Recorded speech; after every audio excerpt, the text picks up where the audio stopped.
Hello everybody.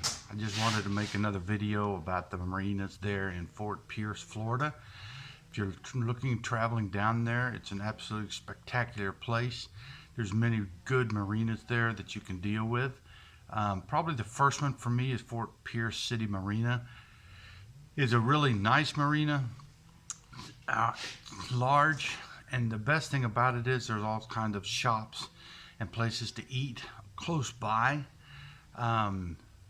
So anyway, there's the first one. Second one is Harbor Town Marina. I think they go by Safe Harbor. I had my boat there for about 7 years.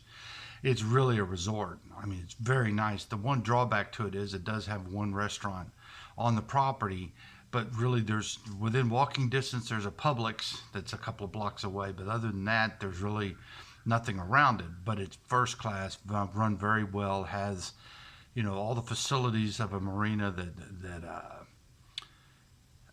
boaters look for, in workout room, laundromat, obviously a captain's area with internet.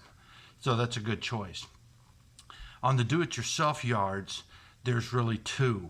There's Riverside Marina, which is, just to tell you, Riverside Marina had to change their name to Heritage Marina because it's such a ghetto.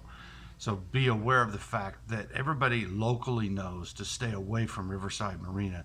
Don't touch them. Their docks are a mess. The owners are fighting each other constantly. The contractors rip you off, and there's numerous places and people that have said they left their boat there overnight and to come back the next day and stuff stolen off their boat because there's all kind of vagrants. Anyway, the place to go is Cracker Boys. Cracker Boys is a great place. The problem with Cracker Boys for do-it-yourself is they're extremely full, and usually during the winter you can't get in. Cindy runs it.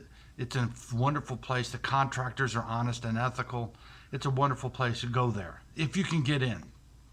But then there is a new one on Hutchinson Island. The name escapes me right now, but anyway, it's big. Has RV parking as well on Hutchinson Island, which, if you're familiar with the area, there's Fort Pierce and then there's Hutchinson Island. They're all basically the same that run up the inlet for Fort Pierce Inlet. There's also several other marinas up on Hutchinson Island, but they're smaller ones, mostly for locals. They're not really made for cruisers. And so just to give you a short analysis of there, I've been there 10 years. The marinas to look for and to not look for. Take care. Hit the like button if you like this. Have a nice day.